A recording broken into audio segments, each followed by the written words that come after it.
Selamat datang kembali di mata kuliah online atau materi komunikasi bisnis. Kita masih ada di bab mengenai 7C in communication.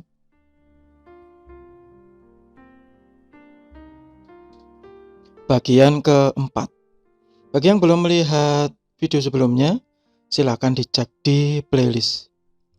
Di bagian pertama saya membahas mengenai pemahaman 7C, kemudian ada unsur yang pertama yaitu completeness, kemudian dilanjutkan ada conciseness, ada clarity, dan ada consideration. Di bagian keempat ini saya melanjutkan mengenai consideration.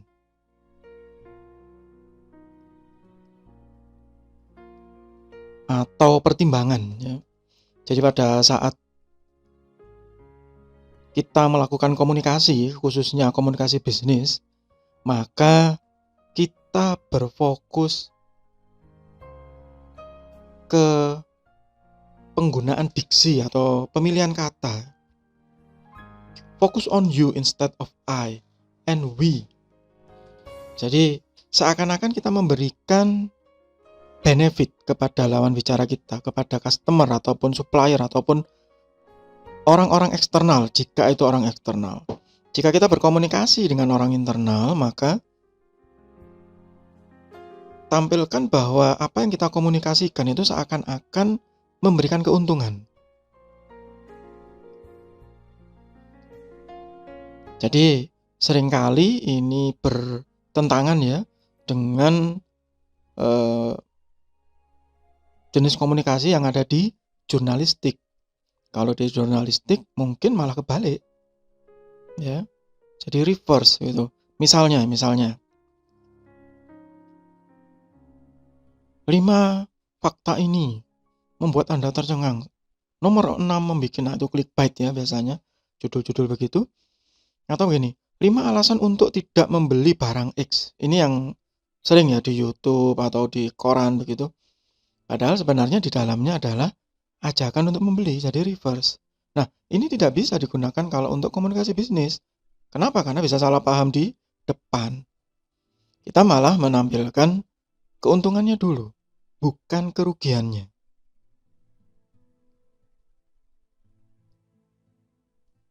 Show reader benefit or interest in reader. Nah ini ya, show reader benefit, kemudian interest in reader. Jadi kita menunjukkan antusiasme kepada lawan bicara kita atau kepada sendernya ya.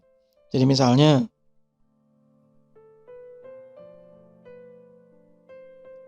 mereka sedang bertanya ya, maka tatap matanya begitu ya. Hal-hal yang seharusnya itu seperti apa ya, seperti pakem, seperti aturan baku kalau untuk customer service biasanya. Tapi sayangnya memang banyak customer service yang tidak melakukan itu. Sehingga si customernya ini berbicara, dia malah matanya kemana-mana begitu. Ya berhentilah dulu, pandang mata customernya, kemudian perhatikan saja. Pokoknya interest. Meskipun sudah tahu jawabannya apa, tapi biarkan saja. Ya. Bagi Anda yang di IT biasanya ini terjadi kalau ada orang komplain. Orang komplain belum selesai, Anda nyelak aja di tengah-tengah, motong di tengah-tengah. Padahal dia belum ngapa-ngapain itu loh. Saya belum selesai Mas.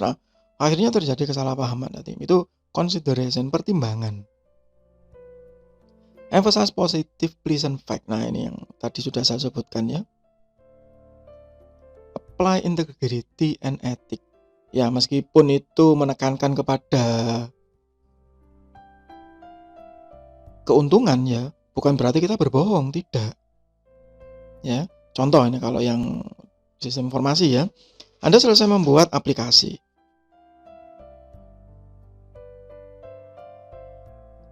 Selesai membuat aplikasi, kemudian Anda ingin, kalau ini Anda sebagai programmer internal ya, Anda ingin supaya aplikasi ini dipakai. Maka yang kita emphasize dulu, yang kita tekankan dulu bahwa dengan menggunakan aplikasi ini, maka pekerjaan menjadi lebih ringan loh. Ambil contoh misalnya invoice otomatis. Nah, Mbak gitu misalnya ke operatornya, ini nanti kalau Anda menggunakan ini, nah waktu ngeprint itu nggak usah langsung ngeprint, benerin kertas, mencari kertas. Kalau misalnya kertasnya habis kemudian bingung mencari kertas, masang kertas, nggak apa-apa, nggak masalah. Ini bisa di-reprint. Jadi kalau ada order masuk dari telemarketing, biarin aja masuk simpan, masuk simpan. Kalau misalnya kertasnya sedang habis, kalau sudah orderan agak reda begitu, nah siapkan kertasnya, masuk ke menu reprint, print bareng-bareng misalnya begitu. Itu satu modul ya, reprint invoice misalnya. Yang kalau kita tidak emphasize positif ya, pleasant fact. Jadi fakta yang menyenangkan bahwa ini memudahkan. Maka kita ya biasanya tuh teman-teman yang fresh graduate ya berbicara dengan bahasa teknikal.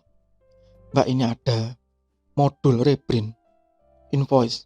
Modul reprint ini saya menggunakan query ini begini-begini, dan karena query ini sudah memiliki indeks begini-begini, maka kecepatan untuk reprintnya itu begini-begini meskipun recordnya berjumlah 1 juta misalnya gitu. Wah, itu teknis. Itu mbak operatornya cuma melongo, apa maksudnya? Kemudian dibuka modulnya. Walah mas, cuman gini tok. Apa gitu? Untuk apa gitu? Ya sudah lewat gitu aja. Programmernya atau software developernya marah-marah. Oh, memang operator ini nggak tahu gimana gini. Di training kok nggak bisa, Pak. Saling salah paham. Tapi kalau emphasize positif tadi, ya kita menekankan bahwa dengan adanya modul ini nanti, kalau ada kertas habis, tenang-tenang saja. Nggak usah tergopoh-gopoh cari kertas. Selesaikan dulu kerjaannya. Simpan saja. Kalau misalnya ada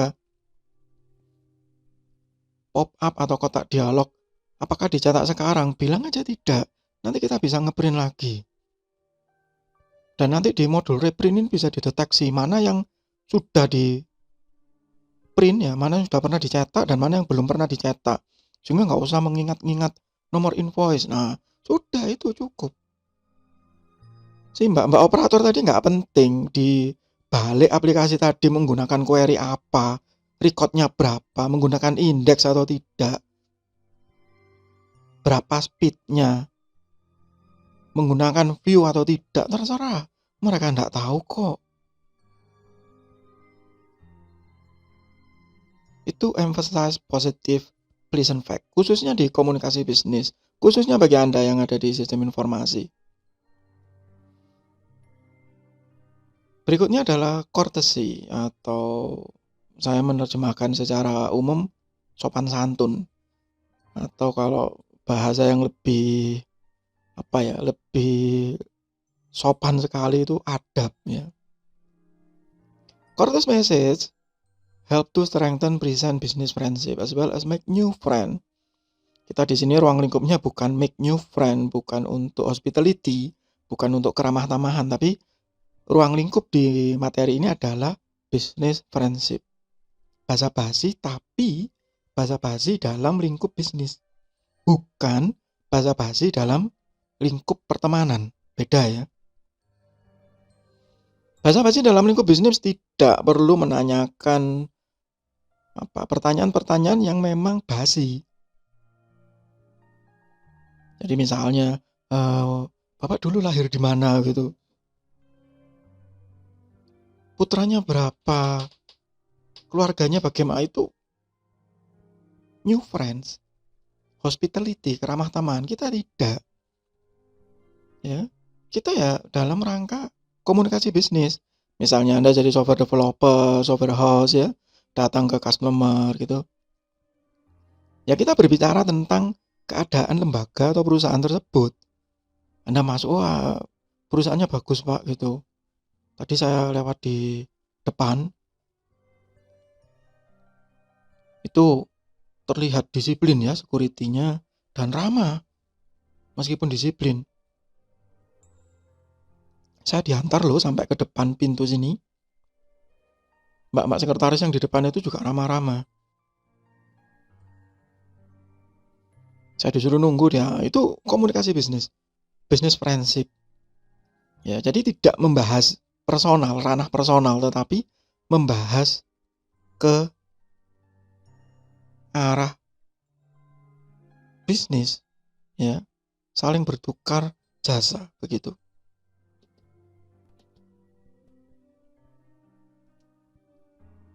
Courtesy stem from sincere you attitude, ya, bukan your attitude, you attitude. Jadi waktu kita berbahasa basi, ya, waktu kita berbahasa basi itu harus disertai dengan sincere, ketulusan. Jadi bukan bahasa basi yang memang basi, ya, yang memang garing begitu, enggak. Tetapi ini sincere, tulus. Jadi waktu ngomong tadi misalnya, itu security-nya baik loh Pak di depan. Dia disiplin, saya diarahkan pakai hand sanitizer, diukur suhunya pun permisi dulu, masker diingatkan, dikasih ID card untuk visitor, untuk tamu, dicatat, tetapi sangat sopan, bagus di perusahaan ini ya, kulturnya baik. Itu contoh, dan tulus ya, karena memang sudah dilalui tadi. Ya, jadi itu sincere you attitude. Nah, akhirnya si pihak klien tadi, customer tadi, memiliki first impression yang berbeda. Itu yang harus diingat ya di courtesy. Kemudian yang terakhir, untuk bagian ini, it is not merely politeness with mechanical insertion of please and thank you. Jadi kesopanan itu bukan hanya sekedar kita ngomong mohon maaf Pak begitu. Ya, mohon bantuannya Pak ya. Mohon izin Pak, kami bukan hanya sekedar itu. Atau terima kasih Pak telah menerima kami begini-begini. Bukan hanya sekedar itu, tetapi dari niatannya. Niatannya kepingin apa sih? Dan itu sangat terlihat pada saat kita melakukan pembicaraan dengan orang tersebut, ya. Dan apalagi jika lawan bicara kita atau receivernya atau penerimanya itu memiliki usia yang lebih tua, pengalaman yang lebih banyak. Nah, itu akan terasa sekali. Ini khususnya bagi Anda yang nanti ingin wirausaha, kemudian ya bertemu dengan customer. Biasanya apalagi kalau yang masih fresh graduate begitu, seringkali salah tingkah. Apalagi memang ya kebanyakan orang teknologi, orang sains divonis begitu ya, judgement-nya adalah tidak bisa berkomunikasi dengan baik. Ya, tapi yang perlu diingat adalah ya, bahwa di komunikasi bisnis itu bukan new friend, tetapi business friendship. Ya, bisnis is bisnis, kita bersifat profesional. Jadi bukan terus kemudian wah berteman dekat, tidak. Ini memang ruang lingkup yang berbeda. Materi atau mata kuliah ini komunikasi bisnis, bukan ilmu komunikasi, bukan. Ya. Oh, berarti yang komunikasi hospitality atau keramah tamahan tadi tidak penting itu? Enggak, tetap penting. Ya, cuman ruang lingkupnya di sini berbeda, itu saja. Ya. Jadi sekali lagi tadi ada consideration, kemudian berikutnya courtesy atau sopan santun atau adab. Itu untuk sementara di bagian ini masih di bab mengenai 7C in communication, masih di mata kuliah online atau materi komunikasi bisnis. Semoga bermanfaat, tetap sehat, tetap semangat. Terima kasih.